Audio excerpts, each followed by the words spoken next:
नमस्कार प्रणाम। हम आप सबके भाई बेटा भोजपुरी गायक मनुराज एक बार फिर से स्वागत बा मनुराज सिंगर ब्लॉग में। तो आज आदरणीय बड़े भैया जी हमारा एल्बम के संयोजक बनी रवि चौधरी भैया के आज घरे चले के बा। कैसे कि रवि भैया से बहुत दिन मिलना हो गई बटुए, तो फ़ोन कर दिले बनी रवि भैया भी और थोड़ा सा चल जाओ रवि भैया के घरे। और भैया बहुत हमारा के दिल से मानीला, छोट भाई से कमो ना मानीला हमारा के कम। तो आई चल जाओ रवि भैया के घरे। जातनी चिंटू भैया के हाथा में गाड़ी लागल बटे, ओजिक से गाड़ी निकाल के और फिर ओकरा बाद रवि भैया के घर जाइब और चाबी ले बनी गाड़ी के।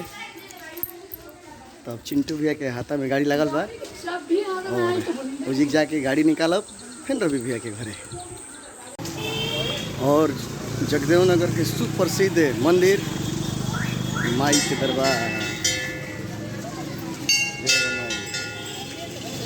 हमारा मोहल्ला में जगदेव नगर 7 नंबर गली के पास।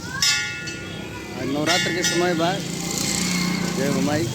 सब भाई लोग का आशीर्वाद बनाई, माता पिता के साथ साथ पूरा जनता जनार्दन जो भी हमारे भाई मित्र दोस्त लोग प्रमोटर भाई लोग ये भी पास सब लोग का आशीर्वाद बनाई। जय माता दी।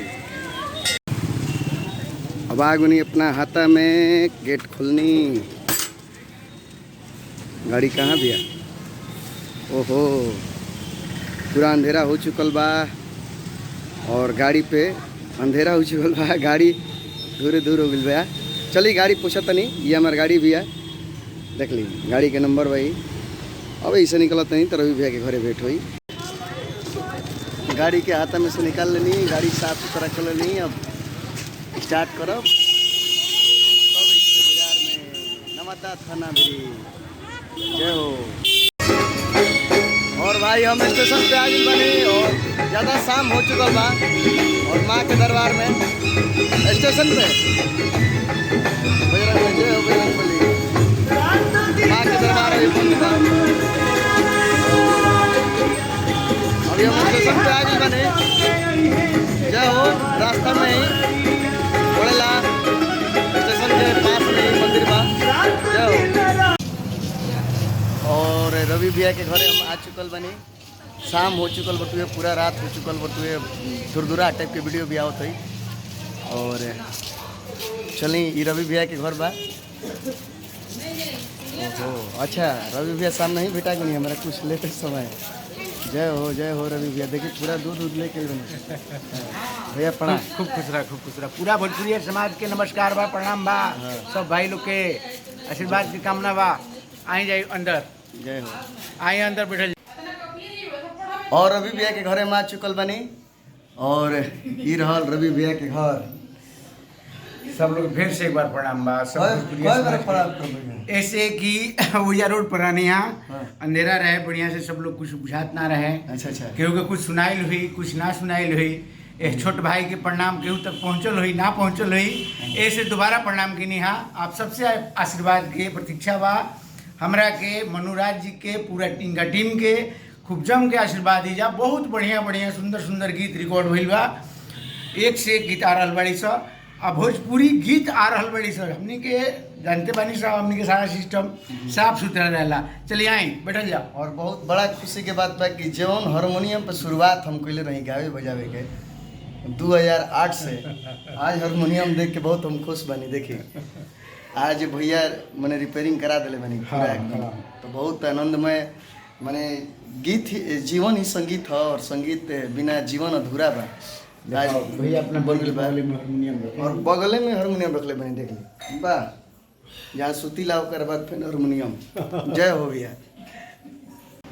और रवि भैया और यहाँ के पुत्र का नाम पड़ी बुआ? निशांत चौधरी।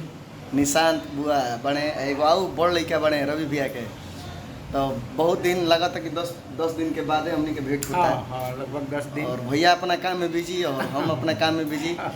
और ऐसा बात नहीं कि भले हमने के जन्म अलग अलग बा लेकिन आत्मा हमने के एके बा। बढ़ले बा कहीं रही जा जी, चाहे कहीं रही जा, कहीं कतनो दूर रही जा, लेकिन हमेशा कनेक्ट रही, एकदम नज़दीक रही जा। हमने के चाहे कतनो दूर रही जा, चाहे भले वो में से एक आदमी बॉम्बे का है ना रहे, एक आदमी बिहार में का है ना रहे आरा में, लेकिन हर पल हर सिस्टम हर सेकंड हमने के दोनों भाई एक अटक कनेक्ट रही ले जा कि कोई भी बात होके, चाहे वो छोटा सा को बात कहना होके या बड़ा बड़ा बात होके, हर चीज़ से कनेक्ट रही ले सब दूर रहे नजदीक रहे से कोनो बात नहीं, इकट्ठा बा आदमी हमेशा बा आदमी। और जितना भी कार्यक्रम होला सब भैया देखिला। हाँ जितना भी हमारा एल्बम में संयोजक नाम देखो तो कम, फोटो देखो तो कम, तो भैया रवि चौधरी भैया। अब एगो नया चीज़ ओकरा में डाल दे बनी बेलाउर, तो अगला बार से रवि चौधरी भैया, रवि चौधरी बेलाउर को क्या ही कोस्ट में। जी जी। और जितना भी कार्यक्रम होला सब भैया के देख रेख में होला, और हम तो निफिक्र रहिला, भैया जब रहिला तो सारा टेंशन रवि भैया पे। और जीवन में जब से हम गायकी स्टार्ट कैले बनी तब से रवि भैया के बहुत बड़ा सहयोग रहा बटुए।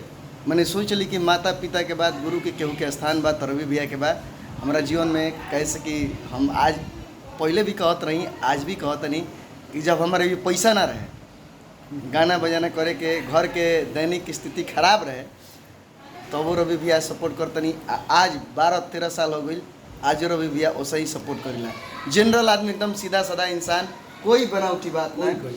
और सब लोग भाई लोग के आशीर्वाद से हमने के आगे बढ़े के बटुए, और वो सभी आगे बढ़ी जो ना क्षेत्र में बनी।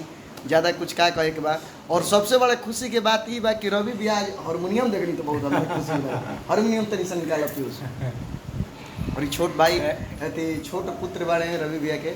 और ई जो हारमोनियम माँ के आशीर्वाद से ये हारमोनियम पर बहुत दिन से हमने के गले बनी जा। और एगो दौर रहे कि दिन रात हमने के मेहनत करते रही है, दिन रात।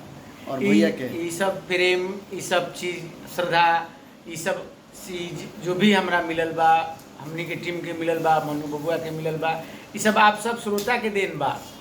हजार बार, लाखों बार, अनेकों बार अगर आप सबके प्रणाम कल जाओ या हम करें तो कम बने, हम तुच्छ बानी। जैसे कि यही प्रेम से हम आज जो भी बानी, अस्तित्व में बानी। म्यूजिक के संगीत के क्षेत्र में लगभग 22-24 साल 23 साल हो गई। आज आप सबके प्यार मोहब्बत बनल बा, ऐसे ही आपन प्यार मोहब्बत बनौले रह जा। बबुआ पर खास करके जमाना बदलता, हमनी के दूसर युग के गायक रहनी सब, अब युग बदलता, लेकिन चीज़वा वही बा, पैटर्न ऊपर थोड़ा सा का कर जाता ना, मिर्च मसाला डाल के हिप हॉप हो जाता। वही करे के बाद जो समय के मांग बा, वो रफ्तार में चढ़ जाए के बाद, वो रफ्तार में शामिल हो जाए के बाद वही व्यक्ति सफल रही। ये जो भी हमरा से छोट भाई, जो भी बंधु हमार बात के सुनत हुई, ये बात पे गौर करे के बा कि समय के जो रफ्तार बा, वो रफ्तार में आप सवार हो जाई, वो स्पीड में सवार हो जाई, तरुआ मंजिल मिली। अन्यथा अगर आप स्पीड से पिछुए नहीं तो पिछड़ गए नहीं। पिछड़ला का मतलब कि फास्ट युग में कहीं जगह नहीं के, ऐसे स्पीड पे ध्यान दी। जय माता दी। बबुआ जी से सुनी। अब ज़्यादा कुछ का कहे के बाद चली। हारमोनियम माता रानी का आशीर्वाद से बन गई बा, बहुत अच्छा लगला, दिल छू लेने रवि भैया को ज़्यादा। सब भैया बाबू अपन सब तार लोग के प्यार बा। और अंतिम में ये हमने के कहल चाहम जा कि मनु राज सिंगर ब्लॉग बा जी, और थोड़ा सा सब्सक्राइब करब जा, ताकि थोड़ा सा नहीं के सब्सक्राइब करे के। हम भोजपुरिया भाई हैं, आरा के भाई हैं, ढेर दिन से प्यार करते नहीं। रउआ सबे हमरे से, हमरो से रउआ सबे ढेर दिन से प्यार करते नहीं, तो हमारा रउआ सबे से अधिकार बा, मांगत नहीं कि ज़्यादा से ज़्यादा सब्सक्राइब करी जा। ये अपन भोजपुर के चैनल है, एकदम माटी के चीज़ बा। आए में जो भी मिली भोजपुरी मिली, बेजाय कुछ ना देखे के मिली। हम शुरुआत के लिए बनी। हाँ, संगीत हमनी के जिंदा रहे के चाहिए, ओकरा खातिर में कुछ ऐसा गंदगी मत डाला कि समाज खराब होके, तो वो चीज़ हमेशा ये ब्लॉग में मिली। ज़्यादा से ज़्यादा मनुराज के, ये बबुआ जी के ब्लॉग के सब्सक्राइब करी जा। एक बात, मेन बात बता रहा बनी, प्रेम से सुने कोई उमें ऑप्शन देला 3 गो घंटी के, देखो लिखा रहा ऑल वाला के टिपे के बाद घंटी भी दबावे के बाद ऑल, ताकि कोई भी ये पे फंक्शन होके या कोई भी चीज़ सिस्टम ब्लॉग पे चढ़े तो रुआ भी तुरंत नोटिफिकेशन पहुंची। जी जी।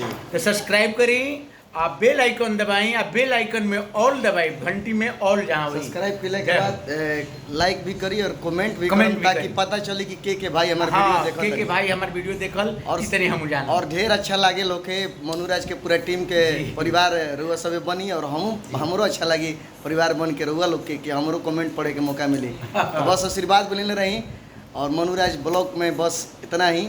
नेक्स्ट दिन अगला पैटर्न लेके। जय हो भोजपुरिया समाज। जय हो।